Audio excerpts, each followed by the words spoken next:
Hello students, how are you all? I'm sure you all are fine and taking good care of yourself. So children, let's begin with our next chapter, which is iterative statements and Python. Let's get started. State whether these statements are true or false. In Python, the non-zero value is interpreted as true. The if box block will be executed if and only if the provided condition evaluates to false. The if statement executes a demand if the provided condition evaluates to free. We can check multiple conditions if Python. The if, elif, else statement allows you to test multiple conditions. बच्चों यहाँ पे हमें कुछ statements दी गई हैं. अगर वो true है तो आप उसके सामने true लिखेंगे, अगर वो false है तो आप वहाँ पे false लिखेंगे. In the previous class, you revised the basic concept of Python, such as operators and conditional statements. Now you will learn about the iterative statements in detail. Sometimes you need to repeat a task multiple times, or you may need to repeat the task either a certain number of times or until a condition is satisfied. In Python, the statements that are used to repeat a set of instructions are called iterative or looping statements. Looping statements are very useful and necessary for developing applications. बच्चों previous chapter में हमने पढ़ा था Python के concept के बारे में, ठीक है, और उसके कुछ स्टेटमेंट्स के बारे में जैसे ऑपरेटर्स है, कंडीशनल स्टेटमेंट्स है, एक्सेट्रा. इस चैप्टर में हम जानेंगे इटरेटिव स्टेटमेंट के बारे में, वो भी डिटेल में. कभी कभी आपको मल्टीपल जो टास्क होते हैं उनको रिपीट करने की ज़रूरत होती है, ठीक है. तो ये क्या हो जाता है, कभी कभी टाइम कंज्यूमिंग हो जाता है क्योंकि आपको बार बार उन्हें क्या करना पड़ता है, रिपीट करना पड़ता है जब तक कि आपकी कंडीशन जो है वो सेटिस्फाइड नहीं होती. पाइथन में ये जो स्टेटमेंट जो कि बार बार रिपीट की जाती है इन्हें हम इटरेटिव और लूपिंग स्टेटमेंट कहते हैं. लूपिंग स्टेटमेंट जो होता है ये यूज़फुल माना जाता है आपके किसी भी एप्लीकेशन को डेवलप करने के लिए. Concept of loop. Let us understand the concept of loop with the help of a real life example. Suppose your instructor instructs you to run and take 5 rounds of the playground to warm up. Before you start running, you fix a starting point. On reaching the starting point, you complete 1 round. Then you take the second round and so on. This way you keep a track of the number of rounds until the process of taking rounds get completed. Now let us understand the concept of looping with the help of the above example. Let us say that the control variable is c. In this example, you have taken the initial value of c as 0. When you complete the first round, the value of c becomes 1. After the second round, its value becomes c equal to c plus 1, i.e. 1 plus 1 equal to 2 and so on. This value of c will get incremented each time the process repeats. After incrementing the control variable, c will be checked against the maximum number of the repetition, which is 5 in the case. तो बच्चों looping के बारे में जान लेते हैं कि looping का कॉन्सेप्ट जो होता है वो क्या होता है, ठीक है. ये हम रियल एग्जांपल से जान लेते हैं, रियल लाइफ एग्जांपल से. सपोज आप स्कूल में हो और आपके जो पीटी इंस्ट्रक्टर है, गेम टीचर है, उन्होंने आपको एक राउंड का चक्कर लगाने के लिए बोला है, ठीक है. अब आपको काउंट करना है कि आपने कितने चक्कर लगाए. तो आप क्या करेंगे, आप स्टार्टिंग पॉइंट में कोई मार्क कर देंगे, कोई स्टोन वगैरह रख देंगे, उसे आप स्टार्टिंग पॉइंट मान करके आप उस ग्राउंड के क्या करेंगे, चक्कर लगाएंगे. जब आप एक चक्कर लगाएंगे मतलब आप एक राउंड घूम करके जब भी आप उस मार्क पे आएंगे तो वो आपका एक राउंड कहलाएगा, ठीक है. इस तरह से जितनी बार आप चक्कर लगाएंगे उतनी बार आप अपने राउंड्स को मार्क करेंगे, उन्हें काउंट करेंगे. इसी तरह से हम जान लेते हैं कि लूपिंग का कॉन्सेप्ट क्या होता है किसी भी प्रोग्रामिंग लैंग्वेज में, ठीक है. जैसे कि आपका वेरिएबल है सी, ये आप मान लेते हो कि ये आपका पॉइंट है जहाँ से आप अपना जो लूपिंग स्टेटमेंट वो आपने स्टार्ट किया, ठीक है. जब आप इस पर कंप्लीट करते हो तो आपका एक चक्कर कंप्लीट हो जाता है, एक लूपिंग आपका कंप्लीट हो जाता है, तो आप उसे 1 क्या करते हो, मार्क कर देते हो. इसी तरह से जब आप बाकी के लूपिंग करते हो तो आप उसको 1 + 1 2 करके मार्क करते हो और इसी तरह से आपका एड ऑन होता रहता है. Let us understand this example with the help of a flow chart. Start. Take the starting point as c. Let c equal to 0. Are the number of rounds greater than or equals to 5? Bracket c greater than equal to 5 bracket question mark. No. C equal to c plus 1. Take more rounds. Yes. Stop. तो बच्चों यहाँ पे आपको flow chart की help से बताया गया है कि आपने पहले स्टार्ट किया, ठीक ठीक है, और आपने स्टार्टिंग पॉइंट को सी मार्क कर दिया। अब यहाँ पे आपको दिया गया है कि लेट सी इक्वल टू 0, मतलब सी जो है वो इक्वल टू आना चाहिए 0 के। अब यहाँ पे अगर आपके नंबर जो हैं वो आपके 5 के इक्वल हैं या 5 से बढ़कर हैं तो ये आपका आंसर येस होगा, तो आप यहाँ पे स्टॉप कर दोगे। अगर ये आपका आंसर नो होगा, आपका आंसर C + C1 आ रहा होगा, तो इसका मतलब होगा कि आपको और राउंड्स लेने हैं 5 तक अचीव करने के लिए। More to know, a control variable in a loop is used to store the initial value and gets incremented after every loop to reach its final value. A control variable is also known as the counter variable. तो बच्चों आपके जो control variable होते हैं किसी भी loop में, वो आपकी इनिशियल वैल्यू को स्टोर करने के लिए यूज़ किए जाते हैं, ठीक है। और आपके जो कंट्रोल वेरिएबल्स होते हैं ये काउंटर वेरिएबल्स भी कहलाते हैं। The process will continue until the value of C become 5. It means the loop will continue for 5 times and it will terminate. The advantage of using the looping technique in programming is that it reduces the number of instructions and also the memory space. जो process होता है आपके looping system का, इसकी value जो होती है उसमें सी क्या बन जाता है, 5 बन जाता है। इसका मतलब होता है जो आपकी लूपिंग है वो 5 टाइम्स क्या करेगी, रिपीट करेगी, ठीक है। फिर उसके बाद ये टर्मिनेट होगा। अब इसके एडवांटेजेस माने जाते हैं कि ये आपकी जो टाइम है उसको सेव करता है, साथ ही साथ ये आपके मेमोरी स्पेस को भी इंक्रीज करता है और उसे इंस्ट्रक्शन भी प्रोवाइड करता है। Think box in the above flow chart, if C is initialised to 1 i.e. C equal to 1, what will be the change in the decision box? अब फ्लो चार्ट आपने देखा, ठीक है। अगर यहाँ पे आपकी C जो है, जो वैल्यू है वो इनिशियलाइज की जाए 1 को, इसका मतलब है C की वैल्यू 1 अगर दे दी जाए तो उसमें आपके डिसीजन बॉक्स में क्या चेंज आएंगे, तो ये बच्चों आपको देखना है। Iterative statements. Iteration is the process where a set of instructions or statements is executed repeatedly for a specified number of times or until a condition is met. Such a statement is called iterative statement. These statements are also known as loops or repeating loops. Conditions are provided either at the beginning the loop or at the end of the loop. Iterative statements के बारे में जान लेते हैं। ये एक process होता है जहाँ पे आपके सेट ऑफ इंस्ट्रक्शंस को या स्टेटमेंट्स को रिपीटेडली क्या किया जाता है, एग्जीक्यूट किया जाता है। और ये आप एक बार भी कर सकते हैं या इसे आप नंबर ऑफ टाइम्स भी कर सकते हैं। इन्हीं स्टेटमेंट्स को हम इटरेटिव स्टेटमेंट्स कहते हैं। ये जो स्टेटमेंट्स हैं इन्हें हम लूप्स के नाम से भी और रिपीटिंग लूप्स के नाम से भी जानते हैं, ठीक है। इसमें आपकी कंडीशंस को प्रोवाइड किया जाता है या तो लूप के बिगिनिंग में या फिर लूप के एंड में। Structure of a looping statement. A loop consists of the following parts. Initialization statement. This statement initializes the counter loop control variable. The counter variable controls the number of times the loop is executed. Test condition. This statement is used to check the condition and moves the program control to the corresponding statement to be executed. Body of the loop. This block contains statements that need to be executed repeatedly. Step value.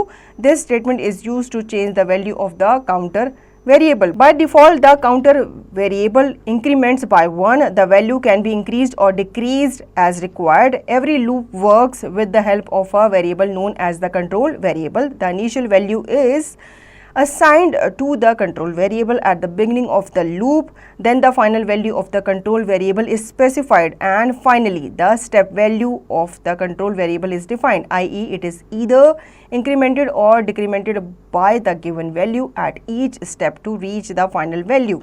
In Python there are two types of loop: for loop, while loop. For learning about the various types of loop, let us understand the concept of membership operator. तो बच्चों हम जान लेते हैं looping statement के structure के बारे में। Loop consist the following parts, ठीक है। इसके ये पार्ट्स होते हैं। सबसे पहला है इनिशियलाइजेशन स्टेटमेंट। ये जो स्टेटमेंट होती है ये आपके काउंटर वेरिएबल को इनिशियलाइज करती है। जो काउंटर वेरिएबल होता है ये आपके नंबर ऑफ टाइम्स को कंट्रोल करता है किसी भी लूप के, जो वो एग्जीक्यूट करती है। इसके बाद आता है टेस्ट कंडीशन। ये जो स्टेटमेंट है ये आपके कंडीशन और किसी भी प्रोग्राम कंट्रोल के मूव को चेक करती है।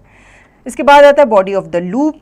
ये आपके ब्लॉक कंटेन के साथ आता है जो कि आपके किसी भी लूप के कितना रिपीट हो रहा है, कितनी तरीके से वो एग्जीक्यूट हो रहा है, इसे ये देखता है। नेक्स्ट आता है स्टेप वैल्यू। ये जो स्टेटमेंट है ये आपके काउंटर वेरिएबल की वैल्यू को चेंज करने के लिए यूज़ की जाती है। बाय डिफ़ॉल्ट ऐसा कहा जाता है जो आपकी काउंटर वेरिएबल होता है वो आपका इंक्रीमेंट होता है बाय 1। ये जो वैल्यू होती है ये आप अपने हिसाब से घटा या बढ़ा सकते हैं। हर लूप जो होती है ये वर्क करती है with the help of variable, जिसे हम कंट्रोल वेरिएबल कहते हैं। इनिशियल वैल्यू किसी भी कंट्रोल वेरिएबल की जो होती है वो उसकी बिगिनिंग में ही असाइन कर दी जाती है, ठीक है। और जो फाइनल वैल्यू होती है कंट्रोल वेरिएबल की वो स्पेसिफाई की जाती है फाइनली, मतलब एंड में। पाइथन जो होता है ये आपके 2 टाइप ऑफ लूप्स को प्रेजेंट करता है आपके सामने। एक होता है आपका फॉर लूप एंड दूसरा होता है व्हाइल लूप। लेकिन इनके बारे में जानने से पहले हम पहले मेंबरशिप ऑपरेटर के कॉन्सेप्ट के बारे में समझ लेते हैं। Fact to know, by default the step value in a loop is incremented by 1। Now membership operators play an important role in controlling the working of a loop. There are 2 membership operators, in and not in. Python membership operators evaluates if a value exists in a given sequence or not. Operator description. In, by using the in operator, one can determine if a value is present in a sequence or not. If the specified variable literal is found, it will return true, otherwise it will return false. Not in. By using the not in operator, one can determine if a value is not present in a sequence or not. If the specified variable literal is found, it will return false, otherwise it will return true. Membership operators जो होते हैं ये किसी भी working loop में बहुत ही important role play करते हैं, ठीक है। ये आपके 2 मेंबरशिप ऑपरेटर्स के साथ आते हैं, एक होता है आपका इन, एक होता है आपका नॉट इन। अब यहाँ पे हमें टेबल के थ्रू बताया गया है कि इन ऑपरेटर्स की क्या भूमिका होती है। सबसे पहला इन जो है, इन ऑपरेटर को यूज़ करके हम किसी भी वैल्यू को डिटरमाइन कर सकते हैं किसी भी सीक्वेंस में, ठीक है। और साथ ही साथ हम वेरिएबल को स्पेसिफाई भी कर सकते हैं। अगर कोई वेरिएबल स्पेसिफाइड नहीं होता तो ये रिटर्न करता है ट्रू वैल्यू को, अदरवाइज ये फॉल्स में रिटर्न करता है।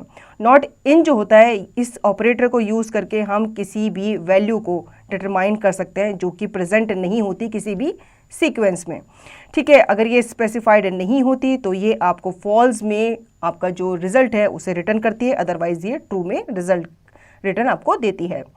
In operator a collection such as a list, set, string, tuple can be checked for membership by using the in operator. Example 1, checking an character in string code. Print bracket n in Python, print b in Python. Output true, false. Explanation. In the above code, in the first line, the in operator checks the occurrence of character n in the string, and since it is present in the string, it gives output of true. But the character b in the second line, it does not encounter the occurrence, and hence we get false as output. Not only this, but a collection such as a set or tuple can also be checked for membership by using the in operator. Let's have a look at the in operator in set. Example 2, using in operator with sets. Code print bracket 25 in 0 15 25 bracket, print bracket single inverted comma Python in Java is best. Output true, false. Explanation. In the above program, the in operator checks the occurrence of a number in the first line, and since it finds it, it gives true as an output, but the string on the second line inside a set, it does not encounter string Python inside the set, hence the output we get is false.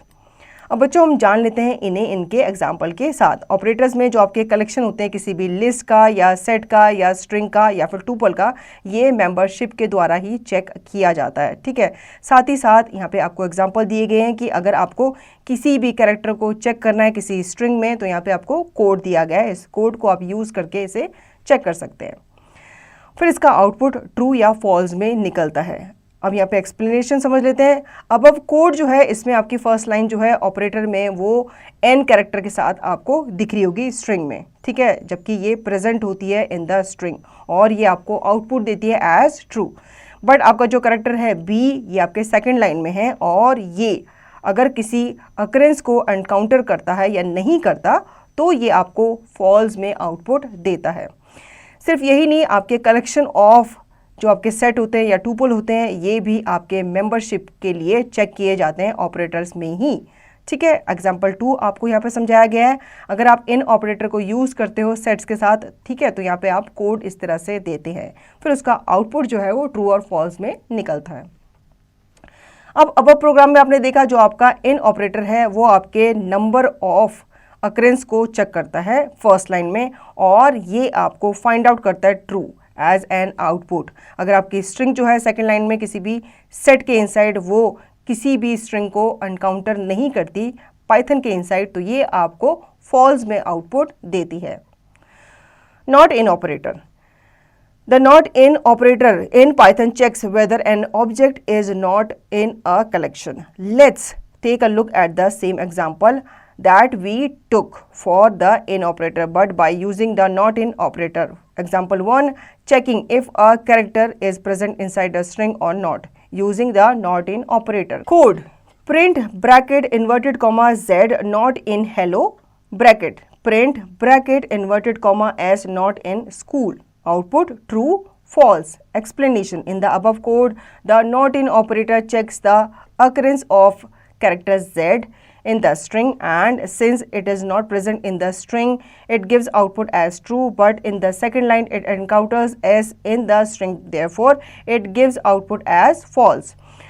Not only this, but a collection such as a set of tuple can also be checked for membership by using the not in operator. Let's have a look at the not in operator in the set. Example 2, using the not in operator with sets. Code: print bracket 4 not in bracket 0 15 25, print bracket inverted comma the not in bracket inverted comma Spider-Man is the best. Output true, false. Explanation: in the above program, the not in operator checks the occurrence of the number 4 in the first line, therefore it gives true as an output, but for the string the on the second line inside a set, it encounters the, and since it finds it, it gives false as an output. अब बच्चों हम जान लेते हैं not in operator के बारे में। Not in operator जो होता है वो आपके ऑब्जेक्ट के बारे में चेक करता है किसी भी कलेक्शन में कि वो सही है या नहीं है। ठीक है, यहाँ पे हमें कुछ एग्जांपल दिए गए हैं। सबसे पहला एग्जांपल है कि आपको कैरेक्टर को चेक करना है कि वो किसी भी स्ट्रिंग के इनसाइड प्रेजेंट है, तो वो किसी भी ऑपरेटर को यूज़ कर रहा है या नहीं कर रहा है। ठीक है, तो कैसे हम नॉट इन ऑपरेटर को यहाँ पे यूज़ करेंगे, इस तरह से कोड हमें दिया गया है। इसका आउटपुट आपका ट्रू या फॉल्स में ही निकलेगा। तो बच्चों अबव कोड में आप देख पा रहे हो जो नॉट इन ऑपरेटर है ये आपके कैरेक्टर z के अकरेंस को क्या कर रहा है, चेक कर रहा है किसी भी स्ट्रिंग में। ठीक है, और ये वहाँ पे प्रेजेंट नहीं है स्ट्रिंग में, तो इसका मतलब ये आपको आउटपुट दे रहा है एज ट्रू। लेकिन सेकंड लाइन में आप क्लियरली देख पा रहे हो एज जो है वो आपके स्ट्रिंग में नज़र आ रहा है, इसीलिए ये आपको आउटपुट दे रहा है फॉल्स में। साथ ही साथ जो आपके सेट्स होते हैं या टुपल्स होते हैं ये आपके मेंबरशिप के द्वारा चेक किए जाते हैं। ठीक है, ये भी आपके नॉट इन ऑपरेटर के द्वारा ही चेक किए जाते हैं, जैसे कि यहाँ पे आपको एग्जांपल 2 में बताया गया है। यहाँ पे आपको कोड दिया गया है और इसका आउटपुट आपका ट्रू या फॉल्स में निकला है। इस अब प्रोग्राम में जो आपका नॉट इन ऑपरेटर है ये आपके नंबर 4 के अकरेंस को क्या कर रहा है, चेक कर रहा है फर्स्ट लाइन में, और साथ ही साथ ये आपको ट्रू जो है वो आपको आउटपुट प्रोवाइड कर रहा है। लेकिन जो आपका स्ट्रिंग है सेकंड लाइन में इनसाइड अ सेट ये एनकाउंटर कर रहा है द, इसीलिए ये आपको फॉल्स जो है आउटपुट दे रहा है। For loops are typically used when the number of iteration is known before entering the loop. It is also known as a definite loop. Syntax for opening tag, variable closing tag in range, bracket initial value, final value, step value. Loop body bracket statements to be executed. Program 1 to print counting within the given image. For loop will execute each value in the range 1 to 11. Print function will first print 1 on the output screen as we have fixed the starting value to 1. Counter variable will keep incrementing by 1 after each value since default step value is 1. Loop will continue till the last value given in the sequence. It means value from 1 to 10 not including 11 get printed on the screen. तो बच्चों हम जान लेते हैं loop के लिए हम क्या स्टेटमेंट यूज़ करते हैं। लूप के लिए हम टिपिकली यूज़ करते हैं नंबर ऑफ इटरेशन को, जिन्हें हम किसी भी लूप को एंटर करने से पहले स्पेसिफाई करते हैं, इसलिए इन्हें डेफिनेट लूप जो है वो कहा जाता है। सिंटेक्स यहाँ पे आपको दिए गए हैं कि किस तरह से आपका जो रूल है लूप बॉडी का वो यहाँ पे फॉलो किया जाता है। प्रोग्राम 1 में हम जान लेते हैं कि कैसे हम किसी भी काउंटिंग को प्रिंट करने के लिए किसी भी गिवन इमेज में हम इसको यूज़ करते हैं। लूप के लिए हम एग्जीक्यूट करेंगे each value in the range 1 to 11। ठीक है, ये आपकी जो रेंज है ये सेट की गई है 1 से 11 के बीच की। फिर जो आपका प्रिंट फंक्शन होता है ये पहले आपका 1 को प्रिंट करेगा ऑन द आउटपुट स्क्रीन। ठीक है, जैसे कि यहाँ पे आपको बताया गया आपकी जो स्टार्टिंग वैल्यू है वो फिक्स रखी गई है किसमें, 1 में। काउंटर वैल्यू जो है वो आपका इंक्रीमेंट होता रहेगा बाय 1 आफ्टर ईच वैल्यू। ठीक है, ये धीरे धीरे बढ़ता रहेगा। लूप जो है वो कंटिन्यू होती रहेगी till the last value given in the sequence. जब तक आपकी लास्ट वैल्यू तक वो पहुँच नहीं पाता तब तक वो अपना सीक्वेंस जो है वो जारी रखेगा। इसका मतलब आपकी जो वैल्यूज़ है 1 to 10 वो आपकी स्क्रीन पे दिखती रहेंगी जब तक कि 11 जो है वो प्रिंट नहीं हो जाता स्क्रीन पे। More to know, in the above program, if we give range 11, then numbers from 0 to 10, 11 number will get printed. But as in range 111, we are fixing the starting value to 1. So, number 1 to 10 will get printed. अब programme में आपने देखा आपकी जो range है वो 11 set की गई है। ठीक है, कभी कभी हम क्या करते हैं इसे 0 to 10 कर देते हैं। तो 0 to 10 में इसका मतलब होता है आपके इन बिटवीन जो नंबर है वही आपको डिस्प्ले होंगे या उन्हीं नंबर्स में आपका लूप जो है वो कंटिन्यूसली चलता रहेगा। Program 2, to print a Fibonacci series. A Fibonacci series is a series in which each number is sum of the two preceding numbers such as 0, 1, 1, 2, 3, 5, 8 and so on. Programme 2 में आपको अगर Fibonacci series को print करना है तो आपकी Fibonacci series जो होती हैं ये आपके नंबर्स कहलाते हैं, जिसमें ईच नंबर जो होता है ये आपके सम ऑफ 2 प्रीसीडिंग नंबर्स आता है। जैसे कि 0 में 1 प्लस कर दिया, इसके बाद 1 ही आएगा, 1 में आपने एक और 1 प्लस कर दिया, 2 आया। ठीक है, इस तरह से आपकी सीरीज़ जो है वो चलती रहती है। While loop, the while statement executes a set of statements repeatedly until the logical expression evaluates to true. When the condition becomes false, the control comes out of the loop. The syntax of while statement is given below. Syntax: while, test expression, semicolon statements. Program 3. Write a program to display no output when the test condition is false. In the given example, as the initial value of I 10 is greater than 1, the condition will return false and hence the loop body will not be executed even once. Hence you do not get any output. अब बच्चों while loop के बारे में जान लेते हैं। While statement जो होती है ये आपके सेट ऑफ स्टेटमेंट को एग्जीक्यूट करती है रिपीटेडली जब तक कि आपका लॉजिकल एक्सप्रेशन जो होता है वो ट्रू में इवेल्युएट ना हो जाए। जब आपकी कंडीशन जो होती है वो फॉल्स बन जाती है तो ये आपके लूप को क्या करता है, कंट्रोल करता है। ठीक है, साथ ही साथ आप यहाँ पे एक सिंटेक्स को फॉलो करके आप इसे अप्लाई कर सकते हैं। प्रोग्राम 3 में आपको एक प्रोग्राम जो है वो राइट करना है ताकि आप उसमें कोई भी आउटपुट डिस्प्ले ना कर सकें जबकि आपका टेक्स्ट कंडीशन जो है वो फॉल्स हो। ऊपर जो आपने एग्जांपल देखा इसमें आपकी जो इनिशियल वैल्यू है किसी आई की वो 10 है और 10 जो है वो ग्रेटर देन माना गया है 1 से। ठीक है, ये जो कंडीशन है आपकी ये रिटर्न होगी किसमें, फॉल्स में। इसीलिए जो आपकी लूप बॉडी है वो एग्जीक्यूट नहीं की जाएगी एक ही बार, तो आपको क्या करना पड़ेगा, उसे रिपीट करना पड़ेगा जब तक आपका आउटपुट जो है वो निकल नहीं जाता। Infinite loop, if the condition given in a loop never becomes false, then the loop will never terminate and run indefinitely. This type of loop is called an infinite loop. Program 4, program to show the use of infinite loop. To come out of the infinite loop, we can either close the program window or press Ctrl+C.